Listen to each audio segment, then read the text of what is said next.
Great Scott. Great Scott. Great Scott.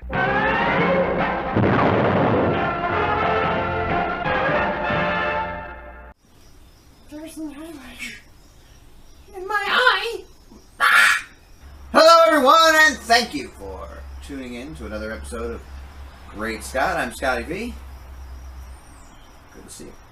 So today, we're going to talk a little bit about verses, but not in the way that you might think, because we're still on our little break from the breakdown of Batman v Superman, which has been going on for far too long. I agree with you. See, sometimes you are another hero.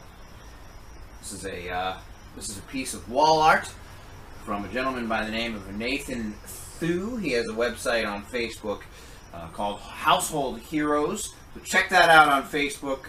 You can type it in Household Heroes X3. I don't know if that's Household Heroes times 3 or if that's Household Heroes X3. But if you type it in that way on Facebook, it'll come up. Nathan Thu's name will be attached to it. He has products like this. He has Batman v Superman wall hanging symbols. They have little things on here. You can hang it on the wall. All handmade, all hand painted. This is double painted each piece, and then it's sealed with, I think, polyurethane so that the paint is permanent. I imagine you could scratch it off if you wanted to, but who would want to? So this is a nice addition to any Superman or Batman or Superman and Batman collector's collection. He also has beautiful end tables and other heroes wall art like this. You can get just a Superman or just a Batman. There's Flash on there. There's Avengers stuff on there. And I'm sure that he'd be happy to try to make something specific. A hero maybe that he doesn't have listed on there. He's got a lot of talent, a lot of ability. So check it out on Facebook. Nathan Thu's page. Household Heroes times 3 or X3, spelled out just that way. This is very nice. He sent this to me so that I could show it to you. And I can't think of anybody else better to show this to that might get some use out of it. I think it's awesome. I'm going to hang it up on my wall probably later today. Sometimes you're versus another hero. Other times you're versus yourself and or the fans and or the writers that seem to sometimes get in their own way quite a bit. In the last couple of weeks, we've seen the new old Superman appear once again in Action Comics and also in the Superman book, which I also have a copy of here. I bought 2 copies because one of those things. What they call this is a comic event, but DC promised us with the new 52, they don't do events anymore. It's all in the name of story. It's all in servicing the fans. It's all in giving the fans the best thing that they can get and the best story that they can get. And that's why we're launching the new 52 with fans in mind. Old fans, new fans, everyone's going to love it. We loved it so much that after just a couple of years, they're rebooting once again, but they're not hard rebooting. They're rebooting in a different kind of a way. They're going back to the old numbering on Action, which fans had a big problem with, that it was never going to reach 1,000 now because we changed it. So here, we're back at 957, which means we're going to reach 1,000. I'm kind of happy about that. Why not? And for some reason, we're back at number 1 on Superman. Now, the new 52, as I said before, because of writing, suffered quite a bit. And here, we are versus the writers again and unable to get out of our own way.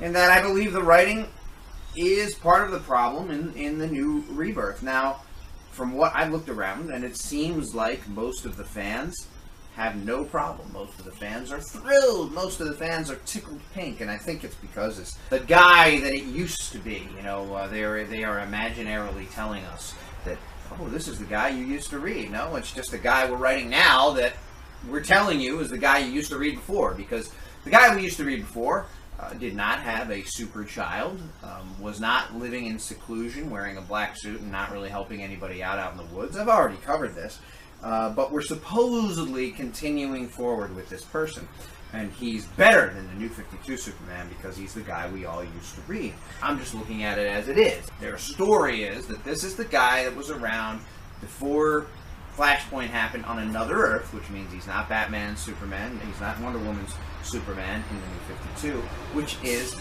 the Prime Earth that we are reading. The problem that I have here is that both of these books take place in a similar time, within a couple of days or even hours, And you have a Superman acting completely different. In one book, he and Lois tell Jonathan, no, Superman, your dad would never help us move into the house by using his superpowers because we have a long-standing rule in the Superman household. We don't use our superpowers to do normal everyday household chores or to make life easier. We only use them when people are in danger and when people need help. Okay. That's never been a rule before, by the way, but this is the old guy. This is the guy we always read. Superman always uses his powers to get around quicker, to do things quicker. It wasn't only about rescuing people, but okay, he made a new rule, I guess, because he has a son, and maybe his son, untrained, could be dangerous if he's trying to do household chores using his superpowers. But that hasn't been covered. They just said, we never do that, even though they always have before. So in this book, he goes to Jonathan after the barn is struck by lightning and says, why don't you come help me? Because with two people with superpowers, we can get the barn done before dinner. And Lois is in getting dinner ready, so it's only going to be a little while. So they're going to use their superpowers to fix the barn. Okay, great. Except that they just got done telling us they never use their powers to do regular, everyday things. Now, the other problem that I have is, in the Action Comics book, which, as you see, has Lex Luthor on the cover in a Superman uniform, has a version of Superman saving some people. We don't see who it is. There are hostages. There are guys with guns who are clearly dangerous. There's something terrible going on. Superman is busy. I don't know what he's doing. He's at home.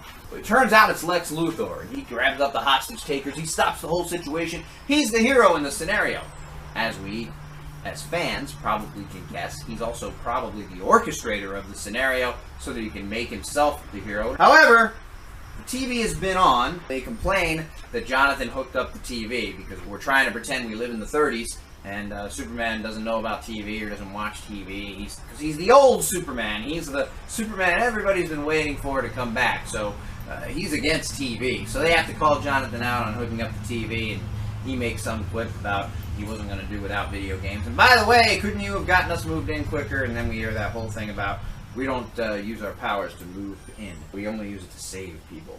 So the TV's been on the whole time, but Super Hearing somehow doesn't hear that there's a hostage situation, or if it does, he's not going to interfere because it's not his world and he's in hiding and you know, very Supermanish. So he only shows up when he notices that Lex Luthor of the world he's not familiar with is wearing a Superman S. So he gets annoyed that the guy dare wear his symbol, so he goes out there and he confronts him about it. And Lex Luthor says, hey, listen, I don't know who you are. The Superman that I know is dead. Everybody knows he's dead. We saw him die, and I'm here helping people. So what's your deal? He doesn't like the fact that Luthor's wearing the symbol. Luthor says he won't take it off. He's going to protect his city as the new Superman because he doesn't know who he is, and Superman takes umbrage with that, which is fine, except it's not particularly heroic. And then, as if he's insane, he says to Lex, oh, I see what you're doing here, trying to make it look like I attacked you.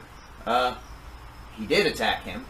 Lex had everything under control, whether it's real or not, and we as fans, and he as Superman, who has had experience with other Lex Luthors, believes that he knows this Lex Luthor is a bad guy, so I'm going to go out there and tell everybody what a bad guy he is, and then I'm going to forcibly tear off the S symbol from his chest if he doesn't take it off when I tell him to. And the problem with that is Superman has no proof of this. He's just guessing based on a different Lex that he knew on a different world who was a bad guy. But there have also been heroic Lexes, and regardless of it all, Superman is not supposed to just go in, attack, and ask questions later, or make accusations, or be the judge, jury, and executioner before there's any type of proof or court case or crime that has been committed. So for me, in this scenario, Superman is wrong. I don't know that he's the bad guy. He goes in there to find out what's happening. He doesn't come earlier when the news people must have been saying there's a hostage situation here. He's busy with his family, or he's busy whatever, or he's busy ignoring the world as he has been doing this whole time in hiding with his family. And maybe we'd all do that if we had a family. We'd say, well, I can't get involved now. I have a family. I'll protect when I have to, when there's something wrong, when there's a family thing that has to be handled. And then the biggest slight against who Superman is supposed to be, in my opinion,